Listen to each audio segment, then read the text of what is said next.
let's talk about Harry Styles for a second. Oh, absolutely, yeah. Because, all right, what is the deal? So you went on a date with him? I did. And it's so funny because if you ask anyone in my life who's been close to me within the last, 5 or so years, like they all know this story. They can probably all tell this story. Like it's something I'll like tell the grandkids, it's just like, so like just funny and LA and really just like something that I thought was a really cool experience. So I go talk about this on another podcast and I'm like, I'm just like, I'm telling exactly what happened. And then I get on Twitter and people are coming for me about it, which is interesting because everybody, is entitled to have an opinion, but I never, when I was telling the story, I never assumed people wouldn't believe me. And that's like been some of they thought you were lying? They thought I was lying or I was they want to be with Harry Styles. So and bizarre. I don't blame them, it's an unusual thing to like happen. And so I get that, people have their own like perspectives or projections about it, but it was so interesting because like, I'm like, I had no clue that people wouldn't believe me. So I actually called Susie from my season and I was like, can I get some encouragement? Like I'm feeling like I need to like defend my honor here. And she Twitter's mean.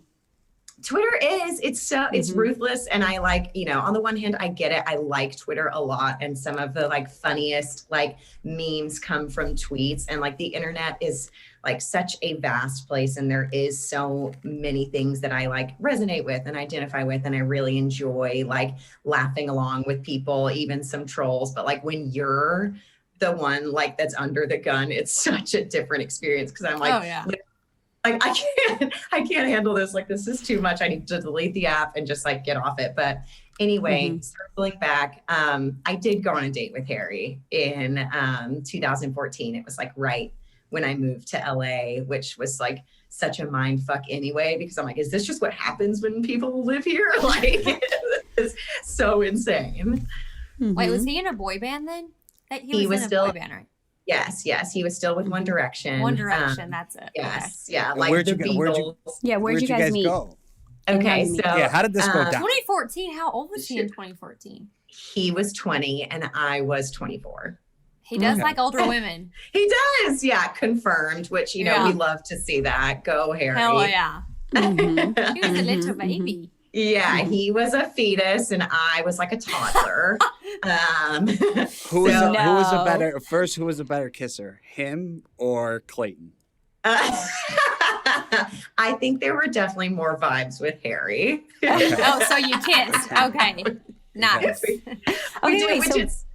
Where'd you meet? Tell us.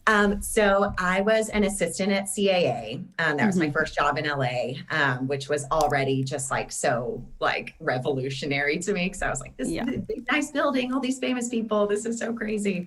Amazing. So his agent ended up setting us up and we kind of texted for a little bit. I know.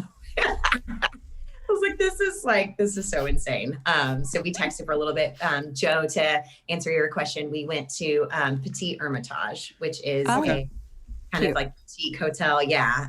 In West Hollywood, very low key, no paparazzi. And we had like the sweetest like interaction. Like he was so engaging and so curious about my life. And I thought that was so like a cool change of pace because I honestly have no idea what I would have talked to him about, like, well, what's it like to be famous? Like everybody's obsessed with you. Like, this is so crazy.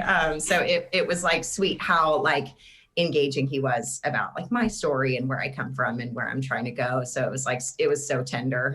We like split fries at one point. I remember just being like, I'm eating fries with Harry Styles. This is so cute. Wow. So was it just the one date? Or did you go on multiple dates? Yeah, what happened? It was the one date. It ended up being that he left for the like European leg of the One Direction tour, and I had too much to drink and dropped and shattered my phone that weekend. And so I like crawl into Verizon, a like broken shell of a person. And I'm like, I'm an assistant at CAA, so I make like a negative amount of money. Like, what do I do? And they're like, well, we see you're still on your parents' plan. I think, you know, if you wanted to start your own plan, we would give you a free phone. So I have to change my number. No. Yes. So in my mind, I've just been telling myself he's been like relentlessly texting the old number, and it's just this is devastating. the one that got away. But I would see that him, is like, devastating.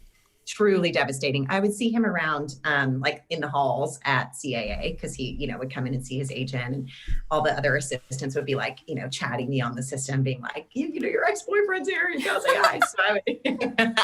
So I'd like go up to him, give him a hug. He was always so like just sweet and warm, and like, how have you been? What's going on? Just like, why didn't you ever text me back? He never said that. He never said that. He didn't want to give it away that he had been blowing you up. No, he's too cool. He's way too cool. And I, you know. Wow. Mm-hmm. Did you watch him at Coachella? Wow. Y'all, this is a travesty. I did not watch him at Coachella. Being that I was on like a semi-work trip, my coworkers were like, you know, we want to leave and go get ready for the parties. And I'm like, I have done Coachella where you have to like fight to get out of that festival. And then it's like the Oregon Trail back to Palm Springs, where it's just like, is the wagon going to break down? This Uber is $500. Like, yeah. I knew I could not, but I have a ton of FOMO about missing him, because I've heard he was incredible. And Shania Twain, what a legend, you know, like. Yeah, but you went on a date with him, girl. You're like, yeah. sorry. I mean, we shared fries. You watched him on stage. Yeah. We are not the same.